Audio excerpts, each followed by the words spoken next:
Good attendance again. This is a plus for Zoom. I got to say, it's kind of gray and drizzly out there. I want to welcome you all, and especially to our speaker today, Tina Weaver. Thank you for coming, Tina. I think we're going to get right into it, and I'm going to turn it over to Cheryl Eufinger to make the introduction. Well, good morning, everyone. I don't know if you can tell on Zoom, but I'm wearing a green sweater and necklace today, not because of St. Patrick's Day next week, but it's a salute, to Earth Day that's usually celebrated in April, but we at the League, we're early birds, so we're doing it now. So I'm very happy, very pleased, excited to introduce Tina Weaver. She is the executive director of the YMCA here in North Kansas City, where I live. So I pop in at the Y every once in a while. A little bit about Tina. During her time at the North Kansas City YMCA, she has implemented a robust food insecurity program that has served over 200,000 pounds of food, reaching nearly 40,000 individuals and families. Tina also puts a district focus on equity and inclusion as a primary focus of the North Kansas City YMCA. In 2019, the YMCA here in town and the League partnered in hosting a wonderful naturalization ceremony there. I was lucky enough to be one of the League members there. The Y provided a space for 149 new Americans to receive and gain their citizenship. And we at the League were busy registering all those new voters. And I think we also registered some people who came along to witness family members and friends being naturalized. And ever since then, that's when I first met Tina briefly. Ever since then, she's had a very open and welcoming view of having the League be at that Y and hosting voter registration events. Of course, for the last year, it's been following social distancing rules, but successful, I believe, in registering new voters and just providing a spot of education about voting rights and so on. So I know Tina has a lot to speak about, more than what we can cover, probably what we could cover an entire day. So I will turn the program over to Tina, and a hearty welcome to you, Tina. Thank you so much, Cheryl. Can everyone hear me? Just give me a head nod or a thumbs up. Yeah, great, fantastic. Hey, I want to start off again. Thank you, Cheryl. So excited to be with all you folks today. And I was, as my screen was blacked out, I was listening to the conversation and listening to everyone's discussion. And I really felt like I was in a great space of family. I think that we all have some very, very passionate and intentional ways of how we can create a more equitable environment for everyone. And with that in front of us is safety. So I, again, am so excited to be with you all today to share some information. I also heard a little nugget from another individual saying that we're going to discuss Earth Day today. In some facet, we will. When Cheryl and I were debriefing on what this presentation would look like, we really wanted to educate and provide a better understanding of what the YMCA does. I think that often the YMCA is thought of just as a membership center. But I really want to take this opportunity to share with you all 3 specific pillars to where we have identified ourselves as so much more. So what I'm going to do is share a screen, and once I get that screen popped up, if everyone can just give me an idea that the screen has popped up saying yes, no. Can everybody see that? Okay, yes. Thank you so much. Thank you. Thank you. Thank you. Thank you. Thank you. Because what I see right now is my presentation screen. I don't see any of your lovely faces anymore. But that being said, if you do have any questions, don't hesitate to drop those in the chat box. We can definitely hit home runs with answering those questions when I get through this presentation and can see the screen again.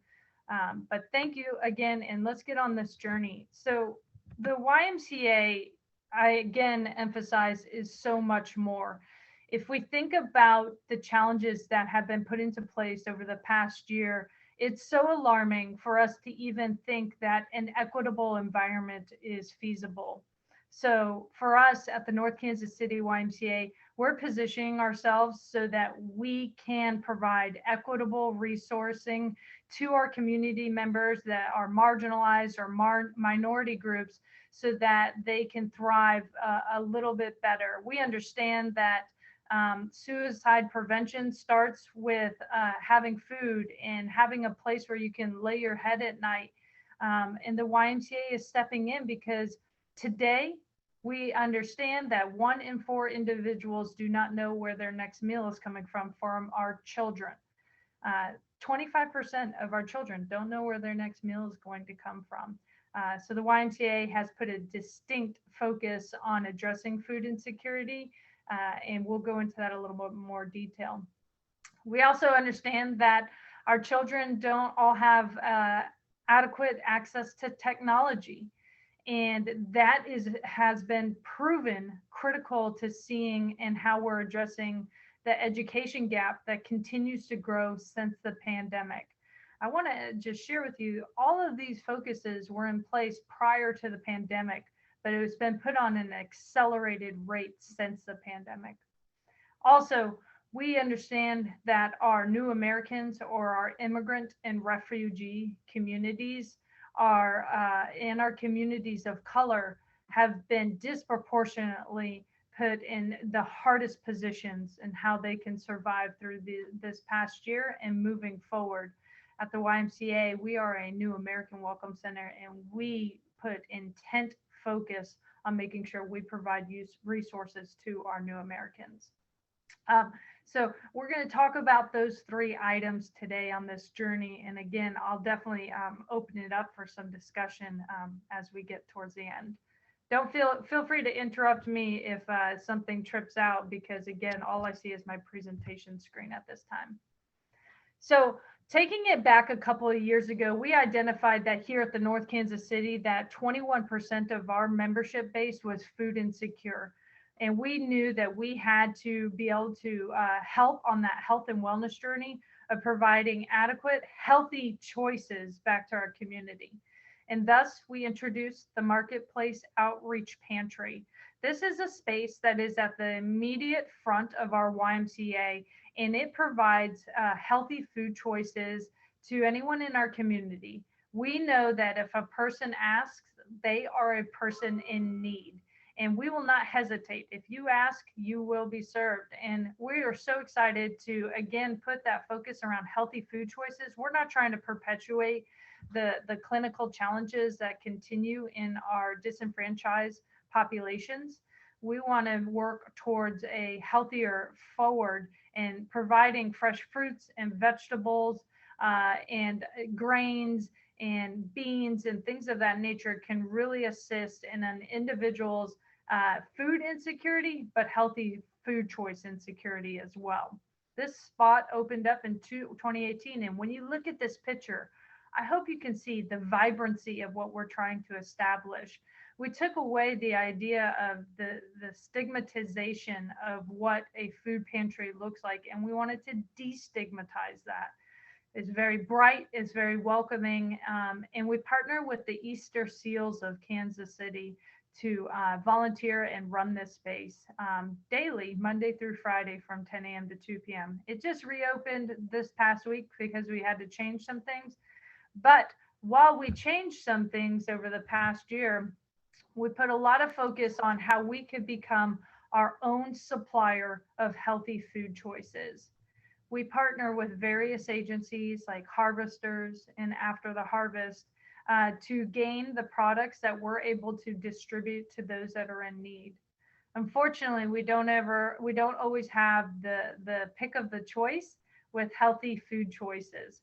So becoming our own supplier here with our urban farm you can know that we are growing all types of lettuces, carrots, cabbage, radish, beans, all on site at the North Kansas City YMCA. We have this 20-foot by 60-foot greenhouse, 12 raised beds, 10 orchard trees, and this was established this past fall. We've begun harvesting already this year with bringing fresh lettuces that can be provided back to our community.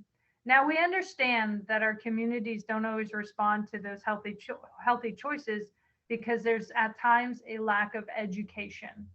So while we are providing these resources, we're also educating with simple recipes, various workshops that are free to the community, and again, engaging those members in the community that can actually put their hands in the soil and learn on their own accord.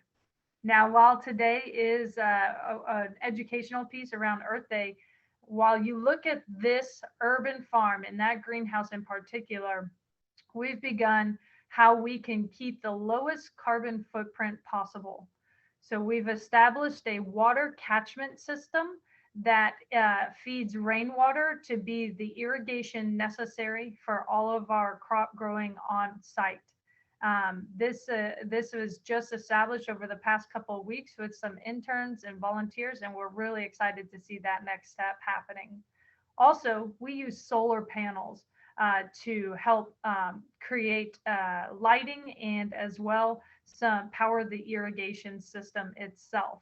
So we're really focusing on those healthy food choices, but creating the least carbon footprint that we possibly can in ensuring that this isn't something that's going to harm our environment, but only enhance our environment.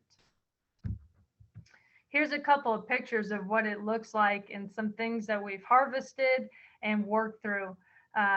When the pandemic hit just a year ago, it's wild to think we've been in this 1 year with shutdown and such. But we had to think about the pantry and that our facilities were closed at that time. So we immediately pivoted and began mobile food distributions, not only at the North Kansas City YMCA, but at several of our YMCA locations. And in that, we were able to take some of the supply that we grew and harvested and gleaned over through the summer from the raised beds and such. And we were able to redistribute that through mobile food distributions. In 2020, as Cheryl had mentioned, we distributed nearly 100,000 pounds, reaching over 25,000 individuals and families. Since 2021, we have already, in just the first 2 months, distributed 40,000 pounds of food, reaching nearly 11,000 individuals and families. We are on a fast pace of trajectory of knowing that we're going to probably distribute more than 250,000 pounds of food this year alone. That's over 125% growth year on year. Another piece that I wanted to share with you all today is understanding technology and what that means for our youth. I hear a lot of discussion, again, as you all were discussing, all of our kids are in the virtual learning or in some fashion of virtual learning. This has been pivotal. We established a great partnership with Best Buy in a grant-funded resource service to where we were able to do a capital improvement of a 1,300 square foot space to now be a teen technology center. We've got 14 all-in-one desktop computers, a recording studio, we have photography equipment, 3D printing, coding, and you name it, I can tell you our technology center has it. What's so rad about this space is that it is open to everyone. It does not require a membership. Again, I want to emphasize that we are providing resources back to our community that do not require a membership. Membership serves as our economic engine, but creating positive community impact is not something that costs anything of the YMCA because we know we are a cause-driven organization. So with this Teen Technology Center, we've already reached over 100 youth in providing them access to technology that they would not have had otherwise. This space opened on February 1st this year after a long rigor of construction. And as you can see, we're already doing some workshops, some learning. The picture on your right here, you can see these are our new American youth. We've got kids. If you come to the YMCA on any day, you'll notice that we have about 42 different dialects that are spoken inside our walls.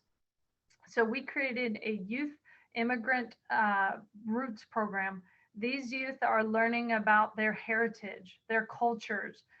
Here we've got Sal, he's Argentinian, and he's working through the youth of learning more about our Argentine ways. And it's been such a tremendous experience. We're starting another session in April. And then on the left, you can see a picture of one of our students in our sound studio. We want to speak to the interests of our youth. We know that creating music, gaming, really advanced technology is an interest of our youth, and we're providing those services. We also know that in this year, 2021, 80% of job placement requires some level of technology acumen. So we are positioning our youth with a better understanding of access and understanding of technology to where they can be ready for job placement out of high school. College may not be for everyone, and we want our kids to be able to get into solid jobs right out of high school if that's their path that they choose. This next picture here really warms my heart. As Cheryl mentioned earlier, in the spring of 2019, we hosted our first naturalization ceremony where 149 new Americans gained their citizenship. This was some heavy lifting, but also the league came out and did voter registration, as Cheryl mentioned. And because of that, we've been able to really engage some stronger partners in continued services for our new Americans. We provide English as a second language classes, ELL learning classes. We do case management. Many of these stories are fairly challenging to hear in understanding where these new Americans are coming from. But I think what we've established that has resounded so well with all of our new Americans is that they've come into a safe space. They know that the North Kansas City YMCA is an extension of their home, and they are welcome with open arms. And this is because we have a reflection in our employment for our community. We're very intentional with who we hire. We're very intentional with the programs that we provide back to our new Americans, and not just our new Americans, but any minority groups. And that is a key way to where we can continue to provide these trusted programs and resources back to our community. It takes time, but we've committed to it because equity means for all, and the North Kansas City YMCA is for all. And as I'm going through this right now, because I wasn't quite sure how big this presentation needed to be, this is a staple of a marketing tool that I felt like I wanted to share with this group. Because again, when I heard you all talking, it just warmed my heart to know that I was in a good space with so many leaders that have really progressive views in how we can continue to move the needle in making a more equitable environment. At the Y, we welcome all sizes, all colors, all genders, all beliefs, all religions, types, people, everyone. When we say for all, that means for all. And building a safe space for our community is critical. I will say this though, building a safe space is a journey and there isn't a destination. We're constantly having to reevaluate our programs, our services, what our YMCA looks like, because we need to be ready to adjust with the changing communities. But we feel like we're prepared for that, and we continue to adjust almost daily. And just to share, knowing that our living our cause, as we continue to do this, it is for all. But here's an impact sheet for you all to see. Again, we talked about the 97,000 pounds of food that we have provided back to our community in 2020. We're going to be hitting 250,000 pounds of food in 2021. We anticipate probably close to 50,000 individuals and families will be reached in 2021. Our Y Learning Academy, we offer a virtual learning academy right now. This is because we know some students don't have access to adequate Wi-Fi or technology. And this is a free service with the partnership with the Health Forward Foundation. 93 students have come through and utilized our center to help in their potential learning loss, but during the pandemic. We do focus on our senior outreach. We've placed over 1,500 well-being calls just so that we can make sure our olders and elders and our seniors are knowing that we're here for them, because it's been a challenge for our older folks to get outside and knowing that they're in a safe environment. Social isolation is a big concern of ours, and we want to make sure our seniors know that we're here for them, and those calls have gone a long way. Over the year of pandemic volunteerism, almost 300 hours of community volunteers and partners have joined with us to make sure that these programs continue to thrive. And through our civic responsibility and work with the League of Women Voters, we had 4 voter registration days over 2020. We had 16 new American census completions. And then we are the North Kansas City voting poll location that reached 1,400 voters this past year. We continue to do this and will continue to do this because this is our commitment to community. So I'm going to pause at this time. We've reached a stopping point in my presentation and I'm going to clear out, but I'll open it up to Cheryl and team and anyone else who may have any questions. Tina, that was really good. I learned a lot more than I thought I would, and I didn't really realize the breadth of service that the Y represents. So I'm already sending this out to another organization to say I think I have a speaker for you. So really, can I start by working off the chat here? Okay. One question was, are you willing to share the slides about the work of the Y? Yes, I can. Cheryl, I believe I have her email. I'd be happy to send Yes. this slide deck to you. Okay. And next to that was, how do you coordinate with other immigrant community serving organizations? Thank you for that question. I want to say this, in the YMCA, we understand we're not going to do this for everyone and we can't do it by ourselves. So partnership is a critical function, how we can ensure that we continue to improve these resources. So some critical partners, let me just share those with you. JVS, Samuel Rogers, Catholic Charities, they're all in our Rolodex of resources and case management. We provide case management for new Americans, and knowing those partners are right there in those relationships that we have, that's how we can ensure that we're addressing the whole self and not just certain elements of the struggle or the trauma that may be for our new Americans. Okay.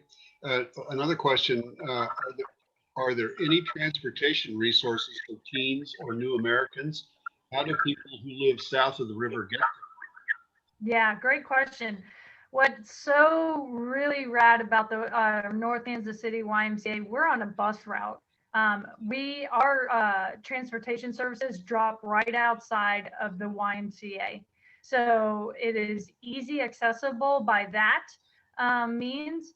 However, we don't currently offer any type of transportation, just to be very specific.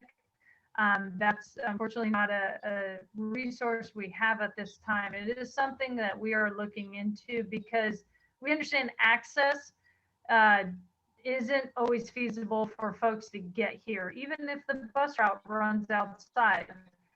So how do we get food to those into the communities that we need to get food to? How do we get technology in the hands of kids that can't get to the YMCA, right? So I do want to elevate that this is a focus of ours and how we can mobilize resources to make that happen. But however, having the bus route has been a really, really awesome feature.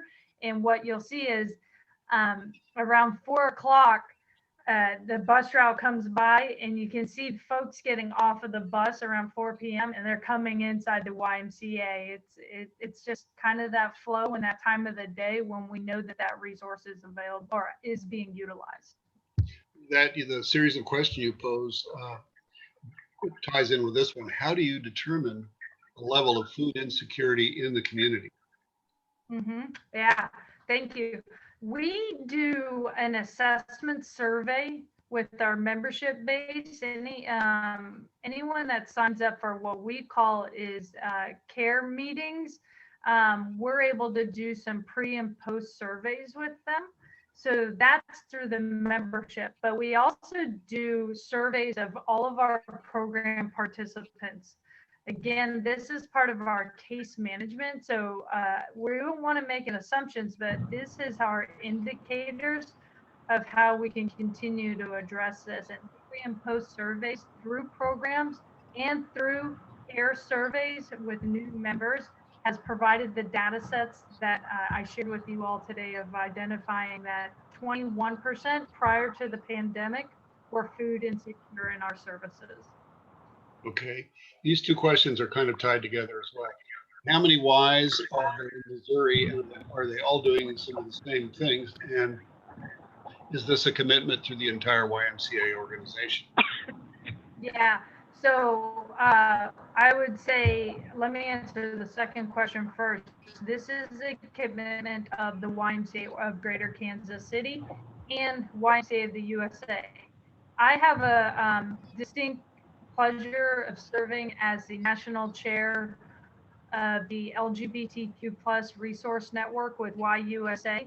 So I'm sitting in on many strategic planning sessions across the nation and globally of what we understand are areas that need to be addressed. Now we've pivoted tremendously over the past year because of the pandemic. And the North Kansas City YMCA was completing these services prior to the pandemic. What we've noticed is these services are a critical service, and it has been optimized and are now being completed at other YMCA centers in Missouri and Kansas as well at this time. Not all of them are being completed. It is dictated by the communities that you serve and what those community needs are. But let me share this great example. Our Olathe Family YMCA in Kansas, they currently run also a food insecurity program with a mobile distribution. So they're doing that work as well, but they don't necessarily have a high youth service need. But they have identified that folks are highly food insecure in that area. So that is an example of how we are doing this at other centers as well. Wonderful. There aren't any more in the chat, but I bet somebody's wanting to speak up. So I invite comments from anyone. Hello, you hear me? Cheryl, yes. Yes, okay. First of all, I want to say the North Kansas City YMCA is maybe at the most 2 blocks from North Kansas City High School, which is the first 100-year-old high school in the North Kansas City School District. But the North Kansas City High School has been ranked as the most diverse in the entire state of Missouri. So I think geographically, perfect location for the Y. And I am also a bus rider. There is a mini metroplex that runs within the parameters of the city of North Kansas City. So it runs 7 days a week at varying times. So people can use that who live in the city. Yeah. Hello? We can hear you. Okay. And then there are 2 other bus routes that you end up like 3 or 4 blocks west of the Y, but an easy walk if you choose one of those bus routes. So there is accessibility. It's not always, sometimes you need a couple of different route changes, but it is possible to get there from south of the river. Donna? Yeah, thanks, Cheryl. So we found that we get calls at 7 o'clock at night. And here's a great example and a heart-wrenching story for you folks. We got a call, we close at 8 p.m. right now, but we got a call at 7 o'clock on Christmas Eve. And it was from a mother saying, I don't know how I'm going to feed my kids on Christmas Day. I don't have any food or any resources for them. So while she couldn't go to a pantry that maybe had standard operating hours of like 9 to 5, with the YMCA's extended hours, this call-in was allowing us to be ready, accessible, and prepared to serve this family in need. So access can be seen in so many different ways. Getting here is that one thing, but being open and available, that's created a whole nother way of how we can serve folks and being prepared. This call-in feature that we offer, people call, they'll make a reservation saying, hey, I'm a family of 4, can I come and get a package? Absolutely, we'll have that ready for you in the next 30 minutes. It's like how we may be doing pickup food from a local restaurant. It's the same idea of how we are doing that from our seats. And we are privileged to be able to do that right now, but some folks can't get access to food, and the YMCA is providing that resource to them. Donna, you had a question. Yes, I work in a community garden with our church. And so I am assuming that all that food you're distributing is not coming from your urban farm. What other groups are you getting to get food from? Yes, you're absolutely right. I would say our major partner is harvesters, and they're the primary supplier of those resources. Again, I think we don't really get to pick and choose all the healthiest choices of foods that come from harvesters, right?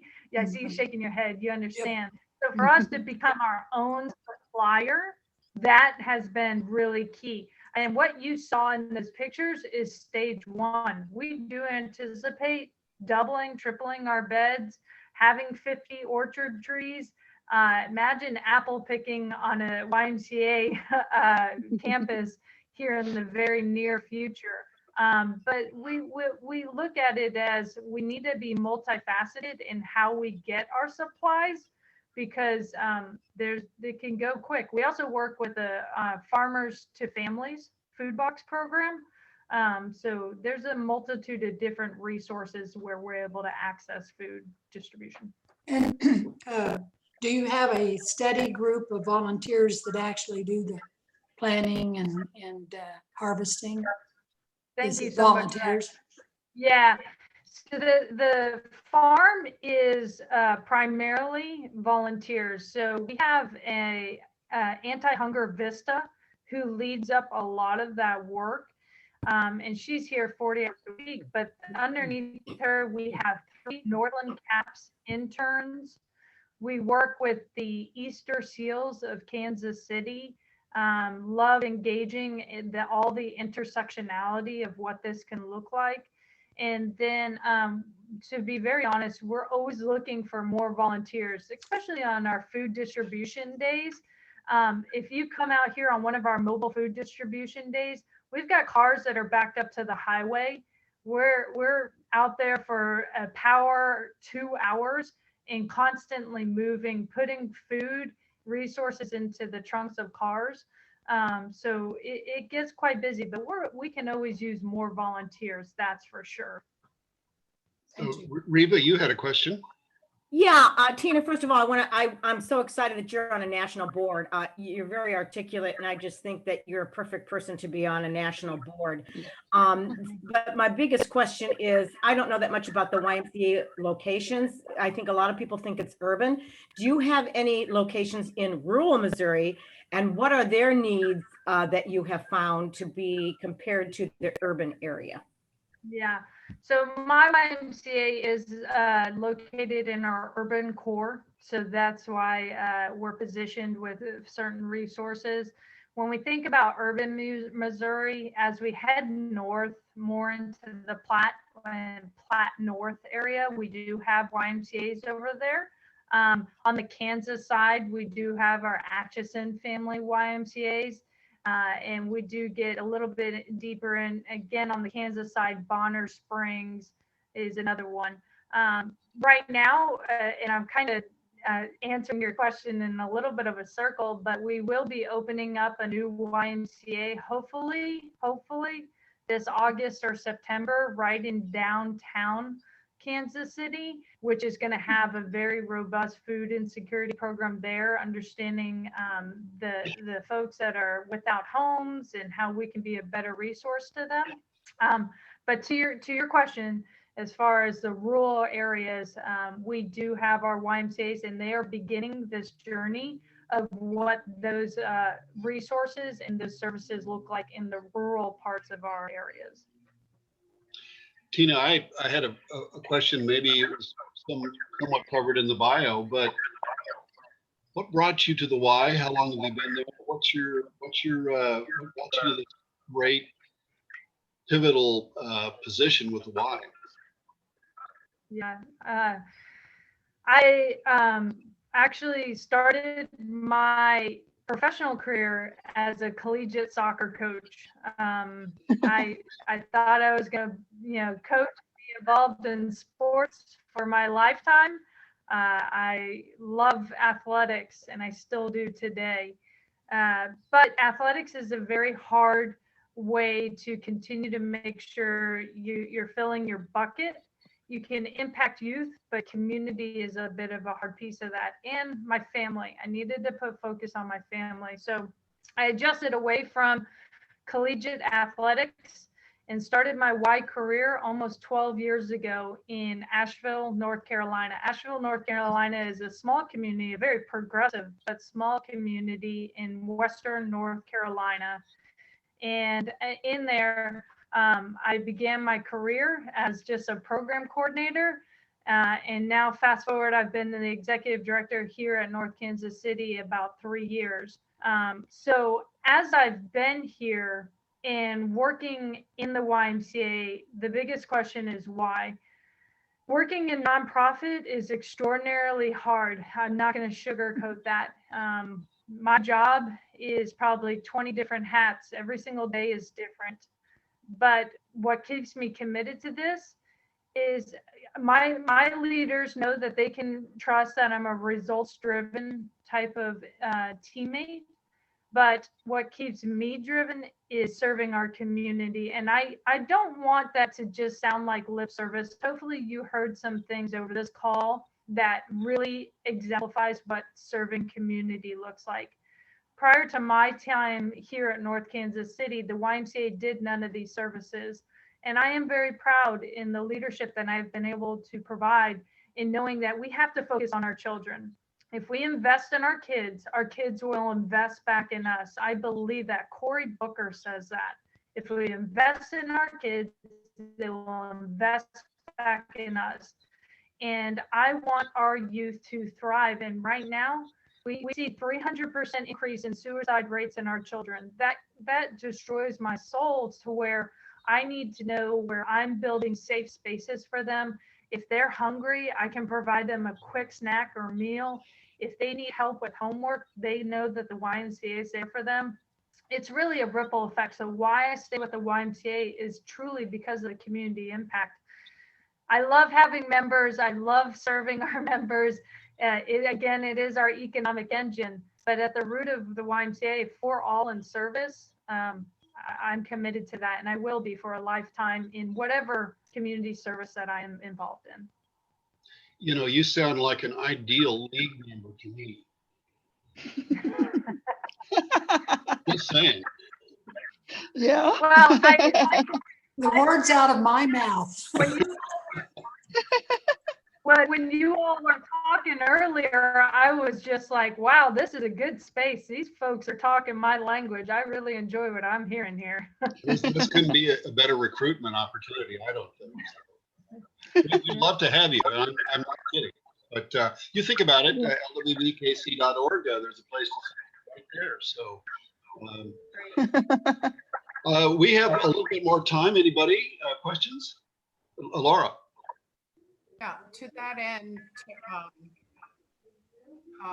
as far as your Y didn't have the services that you've now put in place, do you all reach out to other Ys? Dave and I are members of the Cleaver Y, which is over at 70th and Troost. We haven't been there in a year, but do you reach out to other Ys, or do they reach out to you to go, wow, look at the program that you're doing? How did you do that?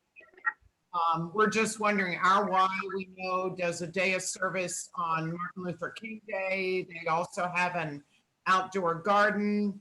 They reach out to seniors and have a lot of senior programs, but we do think that's for members only. But in other words, as you're telling about your programs, I'm trying to figure out if our Y does any of those programs and how they could get involved in that way.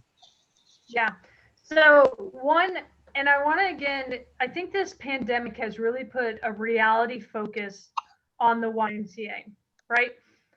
Prior to the pandemic, even nationally, the YMCA had a pretty strong focus area around continued member engagement development. How do we continue to strengthen how we can engage more folks to become members of the YMCA? And I'm speaking from a very honest position. That is not a focus of where our communities want and need at this point in time. And I want every single one of you to be a YMCA member. I need you. You know, that's what, again, keeps our doors open, our lights on. Those membership dues pay for that. However, nationally, and what has transitioned locally since the pandemic, we have to kind of go back to the roots of the YMCA. We have to go back to where we started as our culture and our cause over 100 years ago. The YMCA started to provide young men safe spaces to where they could develop and really commit back to their community. That was the intention 180 years ago.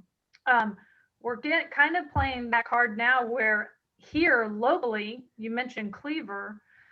What does Cleaver need? What does Cleaver need to focus on, the Cleaver YMCA folks? And it may be that they need something that we have created best practices and foundational growth on here at North Kansas City. And how can we replicate, not necessarily full scale, but a portion of what we're doing here in North Kansas City. You know, here at the North Kansas City YMCA, we're so fortunate, 100,000 square foot facility, huge impact. Our membership, we have over 10,000 members. So we are a flagship YMCA, and the work that we do here almost creates platforms for other centers to replicate, to identify what they can do, and then replicate to their scale at their locations. Cleaver is an identifiable that I see as a near future mobile distribution food site. And I am working with executive director of what that can look like. So a long story short, we know that we need to be doing this work at more locations. The North Kansas City isn't the end all be all. It's just how do we make sure those proper resources are happening and leadership at those locations. One more question here. Do you have a homeless population? I hear echo. Do you have a homeless population in North Kansas City? If so, are you able to serve them in any capacity? We do. We work with the Northland Assistance Center. This is with Rita Pierce. And in that, she works on housing our folks without homes. And we are a referral for food resources for them. So again, that's that case management piece that I've talked to. How can we make sure we have our partners around the table in addressing these challenges that our communities see? Also, I would say we're currently working with the Homeless Alliance of Kansas City. I feel like I said that agency right. We're working out a work plan with them on how we can become a supplier of food resources to their clients that they serve. So what I would say is this is high on our radar. We're trying to work through and navigate a successful work plan and strategic plan of how this, again, I don't want to be a one and done type of service. This services need to be sustainable because we know that this pandemic has hit. We're not going to rebound this summer. It's going to be in existence for years to come. So we need to make sure these services that we create working with our folks that don't have homes is sustainable, and that the YMCA is a reliable resource for them for years to come. Sarah Starnes, why don't you pose your question because it's nice and long. Sarah? Okay, so basically, I'm not an authority in this area at all, but is there some kind of like a coalition of urban farmers? I know State Rep Yolanda Young, she's in her second session in the legislature now. She was real big part of Ivanhoe Neighborhood Association before she was in the legislature. Her family has this young family farm, and I noticed at one point they were trying to connect with other like urban farmers. Is there any kind of an coalition in that regard? And do you know about that? Are you part of that? Or Sarah, you're stimulating a next idea for me really well. I think that there should be a coalition of urban farmers. That's a fantastic thought, because that could create some resource mobilization that is challenging that we are facing right now. So right now, I'm not aware of something, but certainly a stimulating thought for me. okay, well, let me try to connect you guys. Can you put your email in the chat? I certainly will. Okay, and I'm not saying there's not one, but yeah, if there is, I guess you need to know about it. So No, and you know, hopefully, I appreciate that, because we're an open book. We're not subject matter experts. Nothing is ever a done deal. So thank you for this recommendation. I think this would be a great opportunity for us. I hope you have some assistance and people to help you with this work. Always looking for more. I think I'm going to call it good at this point, if everybody's okay with that, and move on into our agenda, the rest of our agenda, two announcements. Tina, I want to say again, thank you very much. You are a stunning representative of the law and of community service. Just good luck in everything. I hope you get an enormous amount of help and funding to do what you do. Thanks again for coming in, and Cheryl, you're here. Outstanding idea. Thank you. Thank you all. I really appreciate the time and space, and I look forward to talking to you all again, hopefully in the near future. We'd love to have you back. And that other thing. Okay, let's move on to announcements. Mary Herring, how about telling us a little bit about the whole community alignment process? Okay, yes, I'd be happy to. You know, the league has been working to create a good committee structure for a couple of years. And in December, a team of the board worked together to update our committee structure, basically review it, what's working, what's not working, are there any gaps, and so on. And this group was led by Rita Golden, along with Laura Mountjoy, Becky Yockey, Sandy Eads, and myself. And our goal really was to create robust committees and subcommittees focused on outcomes that meet regularly and engage members and proactively advance the mission of the league. As we went through the process of reviewing what we had and what the gaps were, we found that some of our committees were inactive, some of them were kind of narrowly focused, and so they needed to be on a single task, and so they needed to be combined. And so we did that. And just for example, we had one subcommittee focused on fundraising events and another one focused on grants. And we said, wait a minute, that's all fundraising. Let's just combine them into one subcommittee. So our updated committee structure is now has 8 committees. There's an advocacy committee, a communications, PR, and marketing committee, a finance committee, a league programs committee, the membership committee, the technology committee, voter education, and voter services. So those are our 8 committees.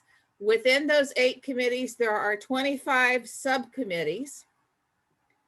And the intent is really that these 28 committees and 25 subcommittees are long-term groups that meet year-round and lead and perform the work of the league.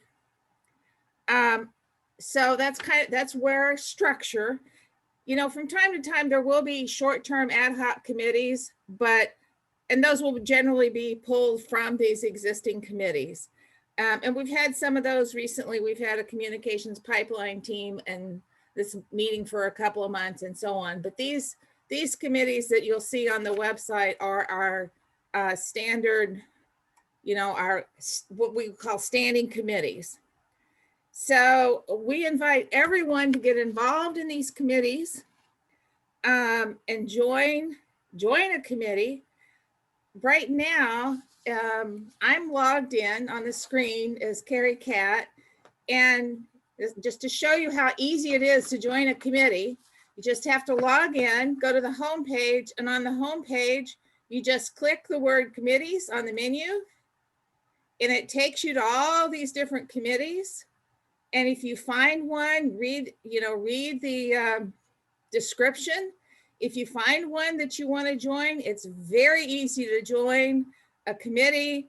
If I wanted to join outside media, all I would have to do is click on view members or click on the name of the committee, and I can click on sign me up.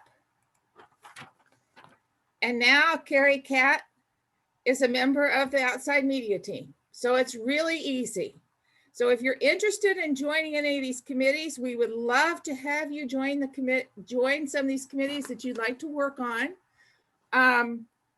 So please sign up. Also, we need chairs for some of these subcommittees and committees. There's some new subcommittees under advocacy, which I'll talk about in a minute, and Rachel's going to talk about in more depth. Local government action and voting rights, we're needing chairs for that. The communications committee, Cheryl Barnes has led that for a period of time, but she's going to focus more on legislative action. And so she's decided to free up time to do that. She'd like to give that up. And so we're looking for a chairperson for that. We're looking for a chairperson for outside media. We're also looking for a chairperson for fundraising. So there's several different ways you can get involved if you want to be a chair or if you just want to join one of these committees. The other thing I want to just mention as part of this, more, hoping people will volunteer, is that Jim Calvert, who's our new voter editor, has added a help wanted section to the voter, and which is great. And so in future issues, look for that help wanted section. He's going to have in there if there's open chair positions, if we need volunteers for specific skills for a specific task, or if we need volunteers to staff events like a voter registration drive and so on. That's all going to be in that voter, the help wanted section in the voter.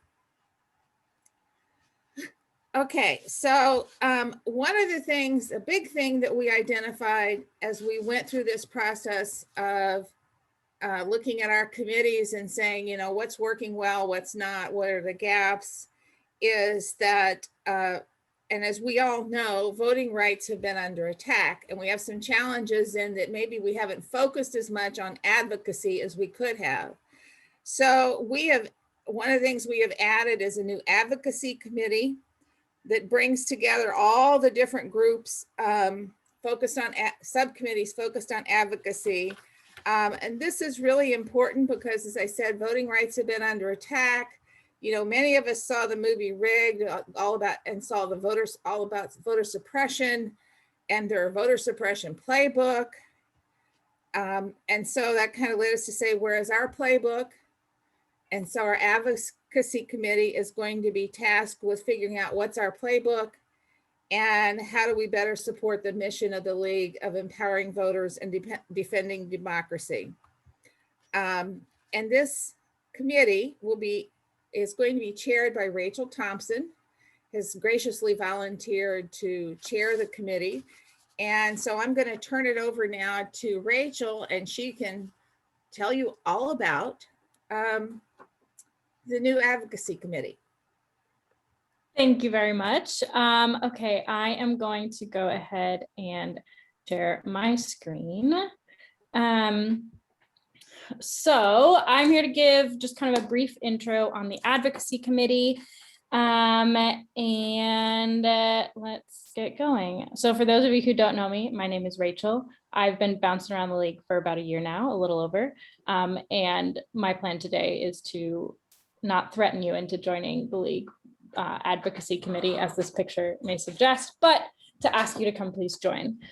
So the reason that I joined the league is partly because I met Sandy Eads and Peg Prendergast at a polling station, and they encouraged me to come along to a meeting. And I thought, heck yes, I like this, because the other reason I joined is that I love voting. I think voting rights are one of our most incredible fundamental rights. And I'm always the person amongst my friends who's been, like, are you registered? Do you know where your polling location is? Do you know what's on the ballot? And so I have just always been a big fan of voting. But I have also, come to realize that voting is a really great tool, but it's not the only tool. And it's only kind of the first step in getting things done. And so,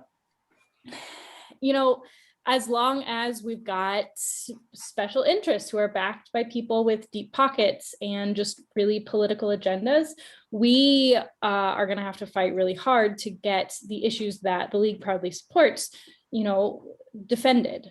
And so we all know that this can be especially difficult in a state like Missouri, where the issues that we like are way too often up for debate.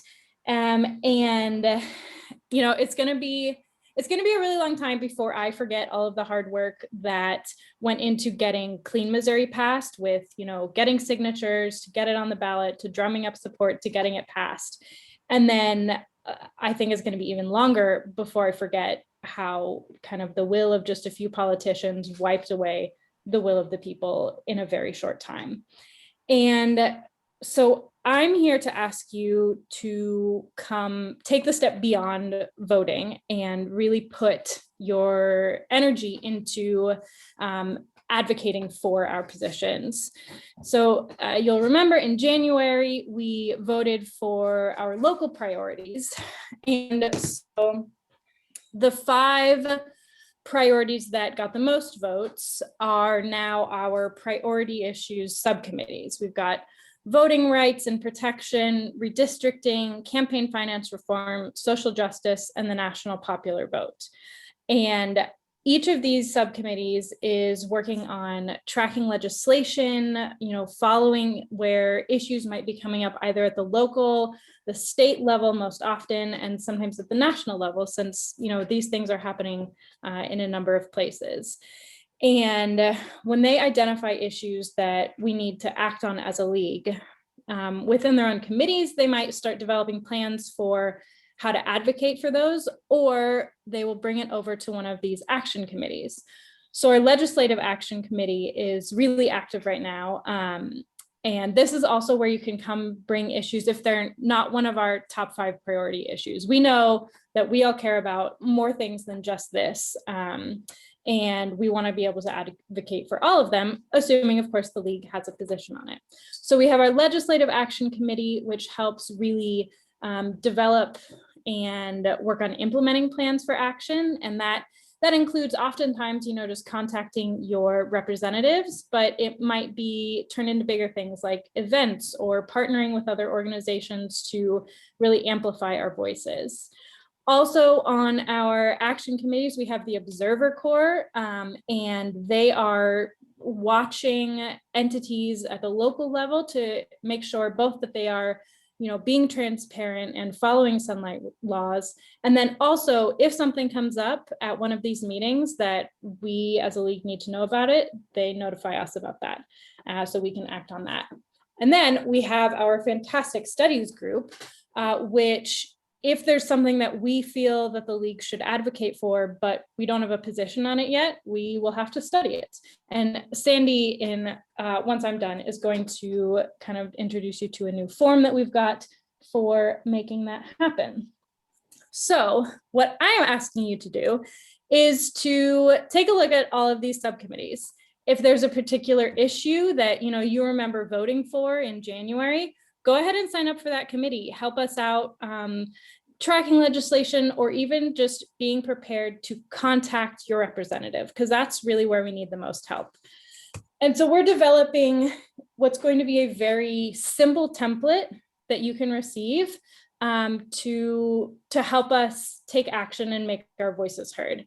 So, for example, if this is about this bill, this is a real bill, this is about voting rights and voting accessibility. And so we know that at the moment it's in the Rules Administrative Oversight Committee. And we know that we need people to write letters about it. And if you sign up to help us write those letters, maybe 2 times a month, 4 times a month, you would get just like a little half-page thing like this. We tell you the league's position, we tell you the bill number, we'll tell you who to contact, we'll give you all the contact details that you need for them, and then we'll give you 2 or 3 really succinct reasons why we have the position we do on this, and we'll give you a deadline for when we need it in by. So all you have to do is open up an email, type out, "Hi, I'm a citizen," you could say, "I'm a constituent. I believe that we should support this bill for these 2 reasons." Most of you were here, I think, last month when we heard from Greg Razor, and he was saying that, the most influential way that he hears from voters is by personally written emails. So not just the form emails where you go and like add your name and then hit send. So that's why we're trying to provide this information so you can really write your own email. So let's see, I'm gonna stop sharing my screen. So we spend about an hour and a half generally each month doing this. And in that time, you could send 18 letters to your representative. I timed it. I'm not asking you to spend an hour and a half a month doing this. I'm really just asking for 10 to 20 minutes of your time each month to, type up a quick letter, pick up the phone, dial the number.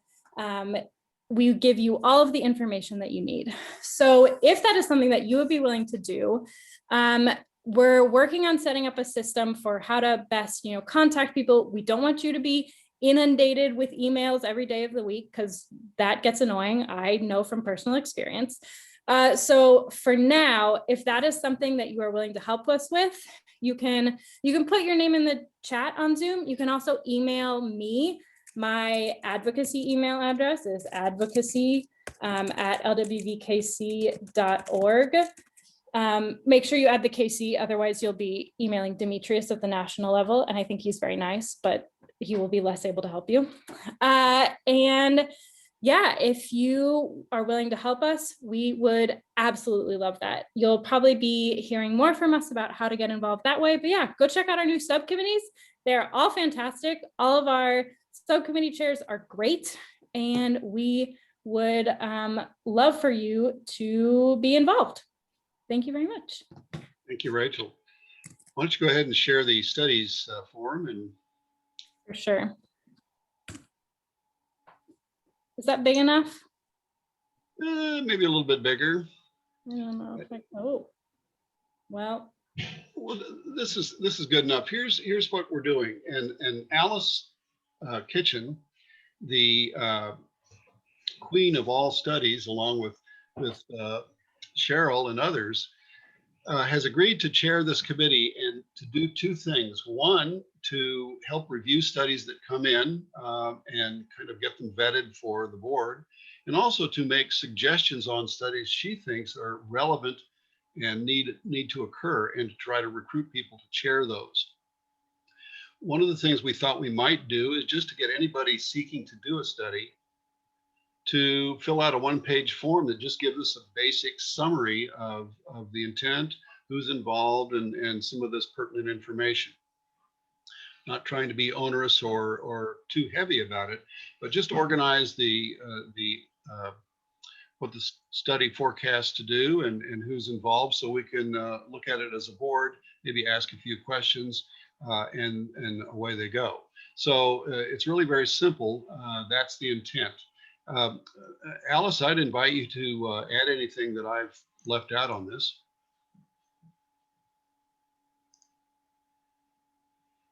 If I'm not looking at you, so if not, we can move to the next item.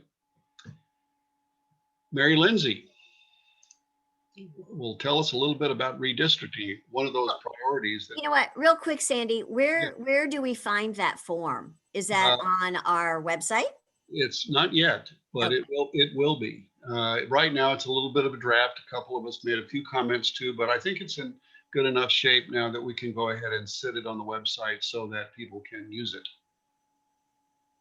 And pretty much where would it reside on the website? It would be under the Studies Subcommittee Okay. under Advocacy. This used to be ad hoc committees, you know, and that was part of what we did. That was a closet we threw everything in. We didn't know to do anything else with. That's why the whole Advocacy Committee has come about, is to really get into action on things that are pressing and to make sense of the subcommittees that might address those issues. So that's the deal there.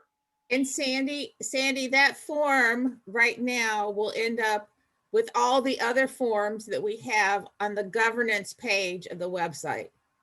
Thank you. Good. So we have a governance page that we started out with. We keep adding forms to this.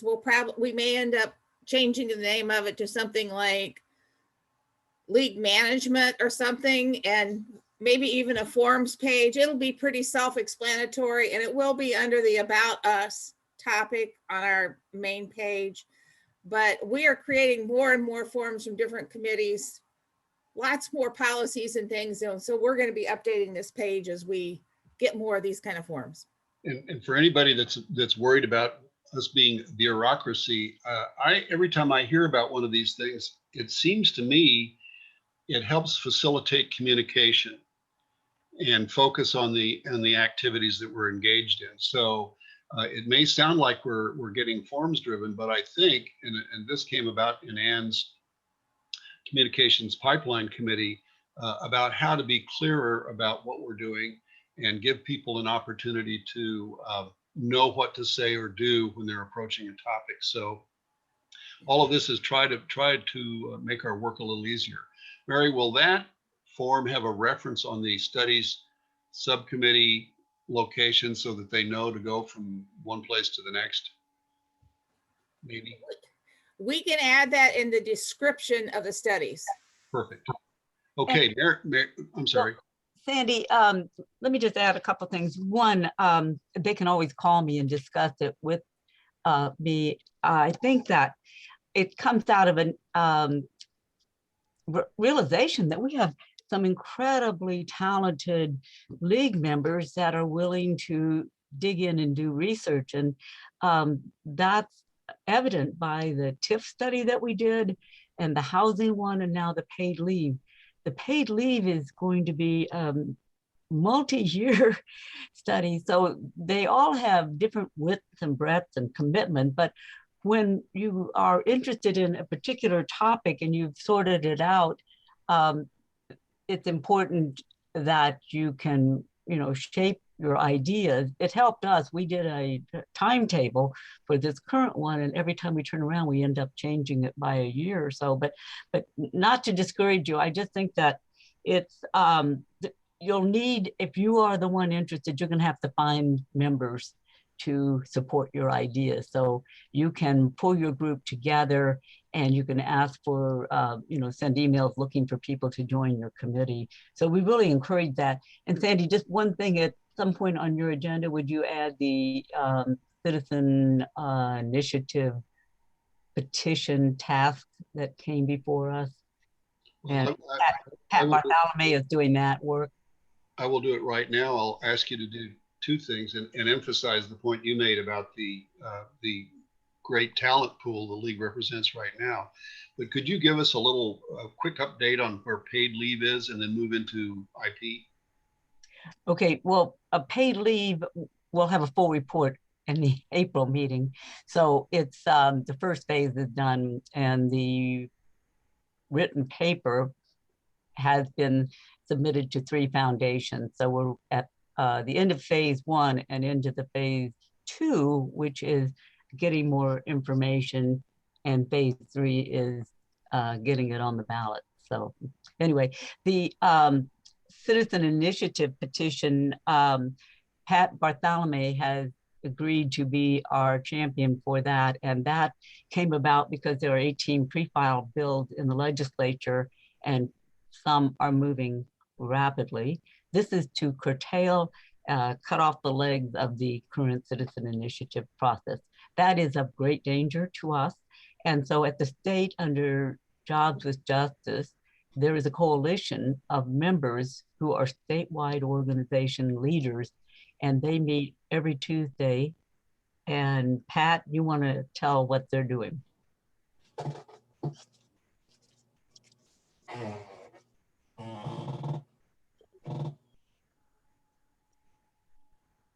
Did I find Pat Bartholomew?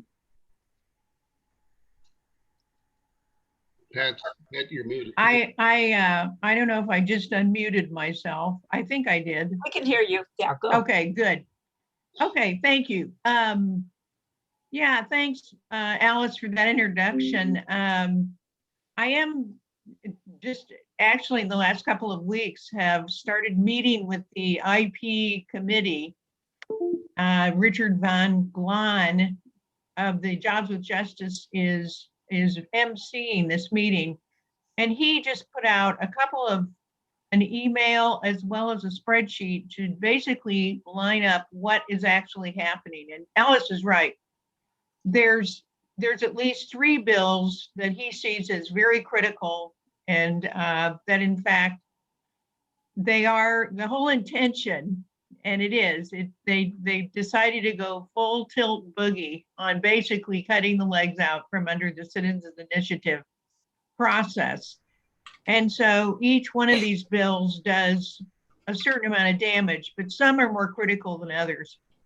And in fact, on Wednesday, 2 bills came out of the House, both of which they're basically taking apart the petition drive, looking at the law, and basically taking every single part of it and basically making it more difficult to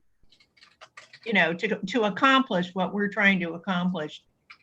Actually, Richard just this week asked us as the league to take on a task, which is to go back and look at the citizens petition, the history of what passed, why it passed, who sponsored it, and to basically put that together for him. The session is on spring break right now. Alice was nice enough to find an individual with the league, Stephanie Moore, who has agreed to help with that task of he's given us a spreadsheet of all the prior citizens petition drives and asking us just to kind of talk about how, who sponsored it, what the win was, kind of just going through the history. And I think he's thinking that will be helpful for him to use in talking to a group of legislators. And basically Greg Razor, who I guess talked to you last month, has agreed to be kind of the driver in this attempt to head off some of the worst of this. So if I had thought about this before this meeting and was a little more technical savvy, I could have put up a little spreadsheet, and I guess I could, with someone's help, send it out to you. It is Richard's description of the critical bills, the bills that are concerning, they're moving. He's given little clips in this spreadsheet talking about what's difficult, what's going to make these really very difficult pieces. The most critical one, just to give you a very brief summary, is that they want us to collect more signatures. You know how difficult it is to collect signatures as it is. Now they want more signatures. They're doubling, basically. The one that he's the most concerned about is Senate Joint Resolution 2, which has been sponsored by Senator Onder, O-N-D-E-R, of St. Charles, Missouri. He's asking to double the number of signatures, and instead of having to get signatures out of 6 or 2/3 of the congressional district, he wants signatures from all the congressional districts. And so that's just part of, they literally took apart the law, you know, and it's about 17 pages of the laws that govern the citizen petition drive. And they just went through and said, they want all kinds of more oversight. They want, you know, the Attorney General and the Secretary of State to weigh in on issues. Normally, the way the petition concept was developed over 100 years ago, it was fairly autonomous. You know, the citizens could get together, basically plan the petition drive, put it in for somebody's authorization, and start collecting signatures. Well, they basically put in a whole lot more bureaucracy, a whole lot more oversight. And so it's difficult. I know two bills that are of concern to Richard just were perfected on Wednesday night. And so and they have amendments, things that are sort of silly, like putting language at the top of the petition sheet. I swear that I'm a citizen of the United States of America, which of course, making sure everybody's a legal voter, which is just kind of a dog whistle. And so they're just taking all kinds of steps to make this a much more difficult process, if not impossible. So, you know, as Mary Lindsay pointed out to me the other day during a phone call, the Amendment 3 piece that, of course, gutted a very important part of clean money wasn't actually voted and passed on until May 13th in the session. The session ends on the 15th. So I think we do have time to really pay attention to these issues. We may have, Richard is clearly looking for partners. We're going to be certainly part of that, so that, you know, as these pieces go through the process, get on the calendar, he's clearly going to ask the league to weigh in, make sure that they pay attention to this and step in when we need to. That's kind of a quick summary of what this whole process is about. Alice may have some other thoughts about it too. Thank you. No. That's great, Pat. Thanks very much, and thanks for being the eyes and ears on that. Really appreciate it. Hey, Alice Kitchen calls. Well, I know. That's why she's head of the. Thank you for the time, though. You bet. We're always. Mary Lindsay, sorry, it's now your show. Okay, and so I made some slides when I discovered others were, but now I need to share.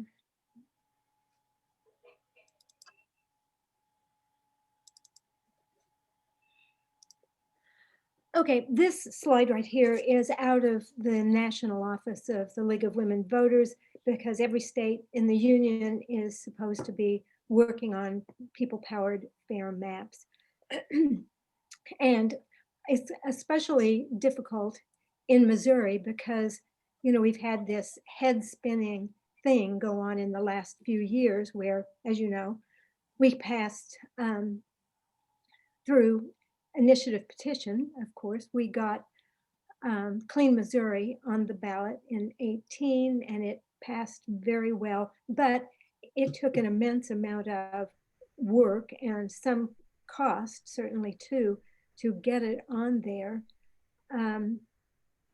But then, and it passed well, 62% approval, but then the legislature, 129 people is how many who voted yes on that, getting Amendment 3 on the ballot, did. And then it squeaked by, but that's all it needed to do. And that wouldn't have happened, we all know, without their deceptive language. But, you know, the difference between these, Clean Missouri and Amendment 3, are dramatic, both in terms of the substance of them, one of them being very pro-democracy and the other not being, including in how it even got Amendment 3 on the ballot. And you know what some people have said to me is basically, well, they won, we lost, move on. But I think we need to do more than just, roll over and let that happen. And since, the second thing that people in the league cared about at the January meeting was redistricting, I'm hoping lots of people will feel the same. Basically, I mean, it comes down to with Clean Missouri that the people of Missouri spoke. And now my hope is that we, along with lots and lots of partners, will, the people will watch in 2021, that will be a part of our action. But the way we can do it is only going to be if we really tap into the people powered aspect that comes down from the national. If we don't have lots of people involved in this and way beyond the league, I mean, we need to have our partners. Almost 1.5 million people voted for Clean Missouri in 2018. And so if we can get a significant fraction of those people to get on board with this and to fight with us, then we aren't going to be able this year when redistricting will be happening. We're not going to be able to change the legal process, but I think we can affect how the process goes if we have, if we make enough noise and if we get enough editorial boards writing in support of what we and partners, lots of partners, are doing. I think that's the only way we can really affect it. Now, and Sarah, I don't know if Sarah Starnes is still on or not. She was earlier, and I know she was very involved in the communities of interest aspect, and that's great if that is still going on, but that's not what I'm really working on. What I am seeing as our way to go is well, the first thing that's going to be happening, and this again is if the National League has identified Thursday, April 29th as the day of action. And that has been, an event has been arranged, or at least begun to be arranged on that evening, when we will have this woman being the speaker, Sharon, I can't pronounce her middle name, Jones. And of note about her, beyond the fact that she's been an attorney and been an advocate for years, is that for, since 2017 in the Missouri Times, every year she is on the list of the 100 most important people that you need to know. So I'm assuming that means she's going to be a really good speaker and have great things to say. Anyway, so that is the first thing. I hope people will put that on their schedule. I mean, here's from the league asking us to get it on our schedule, and everybody on their individual schedules. This will be a Zoom meeting, of course. But beyond that, I am hoping, and I see no reason it can't happen, that sometime in May, we could have a big rally, again, engaging a lot of people, our partners, and making it a big event that where actually we could even get press to come for a press conference and that kind of thing, if we can make it big enough that it would be something they would do. But without people powering this, I really don't see how we're going to be able to do very much. The redistricting is going to go on for all of 21, and because of the lateness of the census, will probably go well beyond that. In fact, it'll be good if a year from right now, it'll be completely, redistricting will be completely done.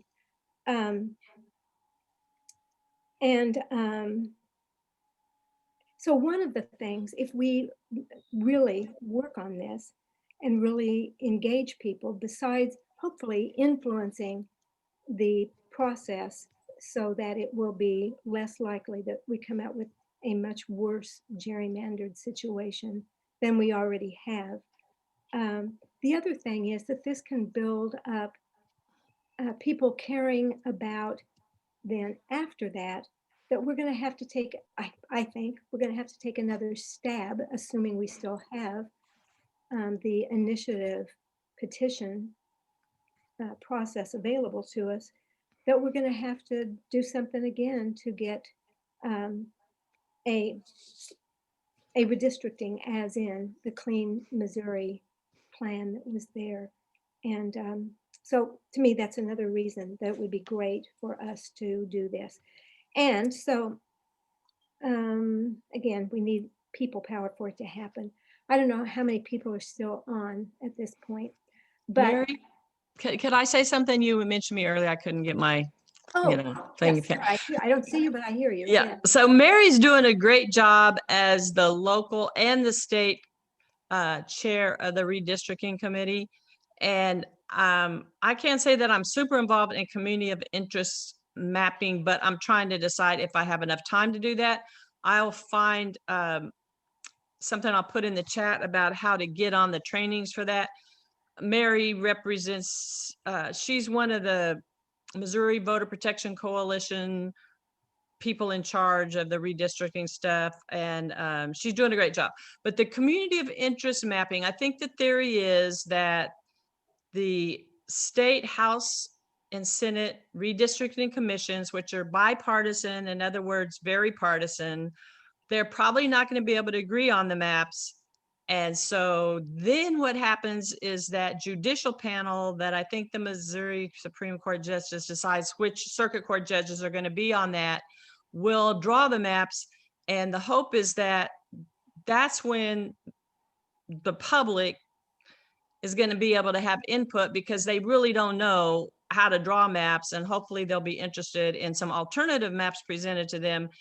And the community of interest maps is a thing where people will describe their own communities, and there's training for that, and you won't be alone. There'll be teams of people doing this. And so it will be these community of interest maps will be kind of like overlaid, plugged into, integrated with the larger maps that the academics and foundation people, the really smart people that are going to incorporate the laws and the parameters for their maps, there's going to all be pulled together and submitted as alternative, well, as possible maps that we hope these judges will take into consideration. So it sounds like really intimidating, but I'll find that link to do the training.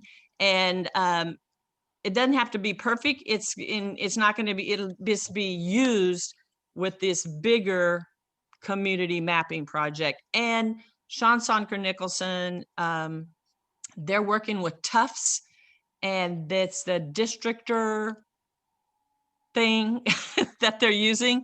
And I know Mary's been looking at other resources for alternative maps from experts in other states and that kind of thing. But I will find something and put it in the chat if you want to get involved in that training for how to do community of interest maps. And yes, it is true that on the State League Redistricting Committee, we are sort of determined that there will be, and this is probably through a university in Illinois, that we are wanting Missouri for fair maps to come out of there, where people, that's what they do. There's a professor, and he has all these graduate students who work under him, and they are very interested in Missouri, and probably particularly because of what happened with losing out on the Clean Missouri plan. So yeah, so that is. Oh, and I found it's www.openmapsmo.org, the Missouri Community Mapping Projects. And I'll put that in the chat, but it's openmapsmo.org. And they may not have the next training dates up there yet, but they will soon if they don't now. Thank you. Mary, thanks very much for this. This is a lot of work, but I certainly would encourage anyone to jump in. They need help. And the reason I wrote this thing that's up right now, as I did, is because the way I see it, we really need more people to be on the planning committee. We definitely do. And so we want people to join in with that, but we also want people to identify themselves if they're really interested, maybe not in being on the planning committee, but in conducting the kinds of things that we will be doing. Because over this whole year, both at the state level, but also here in Kansas City, I would see our having a variety of kinds of actions that we take to keep this percolating. So anyway. Thanks very much. We're way over time here, so I'm going to scoot through a couple of things here real quickly to mention that we have candidate forums coming up. It's on the website, but March 18th is the Kansas City Public Schools School Board election candidates forum. March 23rd is the Raytown City Council. And March 25th is the Center School Board. All thanks to Anitra's hard work in getting these organized and her committee for putting them together. So Anitra, thanks very much. The next thing is the CATS Building Forum. And let me see if I can share my screen and get something up on this. If I can find where that is. This is the very diligent, continuous hard work by both Alice Kitchen and Cheryl Barnes to pull together a conversation with the developer and other committee members of interest from, I don't know if Shannon Jacks is going to be on, but to quiz the developer about the context of this development for the Katz drugstore in Westport. We're going to look at the need for tax incentives, what their view on the preservation of the existing building will be. How's this serving the deficit of affordable housing in Kansas City? What are the impacts on the taxing jurisdictions that may or may not be affected by an incentive and so forth. So we hope we have a very good conversation on Tuesday night, and it's Tuesday night from 6 to 7:30. There's a sign up here for the forum. This is in the e-voter, correct? I believe it is. It will be, right? Has been. Speakers are going to be Jenny Walters from the Council for Neighborhoods, a public library representative, a woman who leads the TIF Watch, someone from Urban Neighborhood Initiative. I get to moderate again. So it should be interesting. It's a very, very large development, $50 to $70 million in the heart of Westport. But it's an example of what's going on next to the streetcar line, and probably one of several to come. So we invite everyone to get involved. Cheryl and Alice have put in quite a lot of time on that. The next item here, let me stop sharing. What do I have on my list? Oh, Ellen wanted me to mention the state convention. It's May the 15th, virtual. This year we have, Evelyn and everyone has brought Dr. Deborah Turner, the League's national president, to speak as keynote. She's quite a dynamic woman, and I think we're lucky to have her. So look for that in the Missouri Voter for details. There's no charge to attend, and we encourage everyone to participate if they can. I'm going to call this the last thing unless there's something really pressing. Laura Mountjoy wanted to say something on membership. Yeah, I just wanted to listen, think about all the people that you have heard speak today, all the different voices, all the different areas of expertise. You are the best advertisement for the League. So please, we wouldn't have Rachel if Sandy and Pat hadn't met her somewhere and said, you would probably really enjoy being a member of the League of Women Voters. I wouldn't be here if Sandy hadn't asked me. Mary wouldn't be here possibly if I hadn't asked her. So I just want to remind everyone, you are the best advertisement for the League. Please be that advertisement. Talk to people. Last year, we had certain national events that drove people to the League. January 6th drove people to the League. You need to be that advertisement for the League wherever you go and talk about it. And because a lot of times people will jump in and share their abilities, their strengths, their expertise when they are asked. So we are working on a new business card, by the way. Rachel spearheaded that, and she's now working on where we'll get it printed. We can make, when those are available, Rachel and I will work about how we can make those available to members.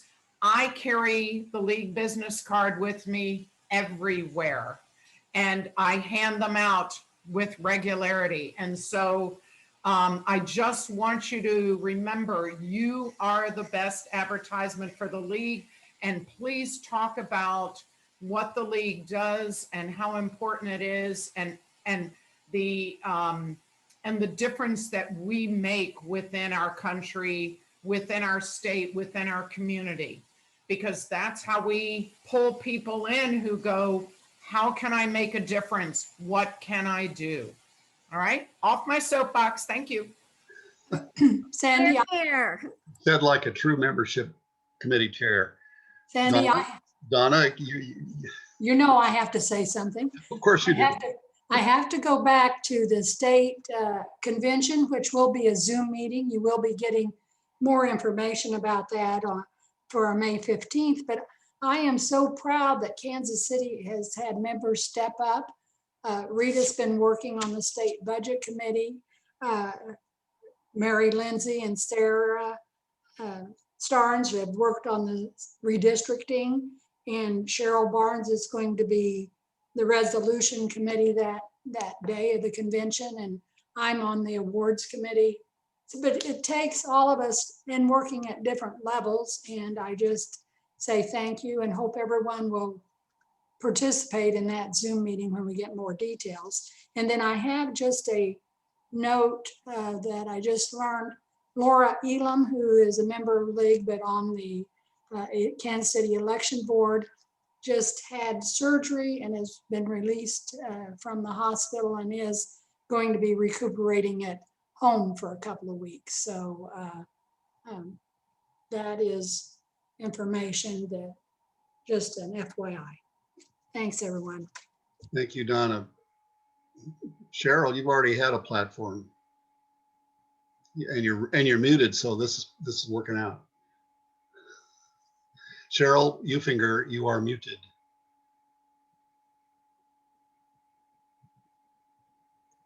Did you see Margie's chat?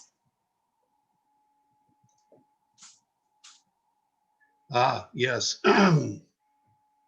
Vote 411 ballot will be up soon. I think the 17th of March is the date it goes live. So pass it around, tell your family and friends. So am I unmuted now? Yes, you are. Okay, I was just briefly going to say, as a member of the state board, we're really working hard in this convention. There are going to be caucuses on the days in the evenings leading up to the convention. So Right. as Donna said, stay tuned because it's going to be very interesting.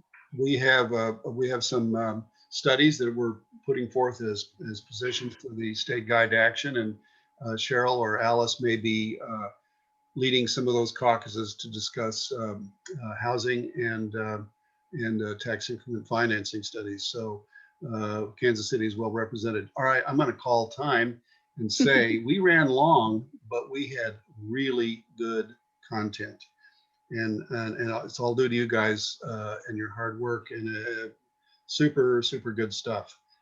So Cheryl, again, thanks for a terrific speaker. You're welcome. For everybody for the work you're doing. Everybody watch the e-voter. Thank you to Mr. Calvert, and get to the website and dig in. Happy Saturday. Thank you. Hey, good job, everybody.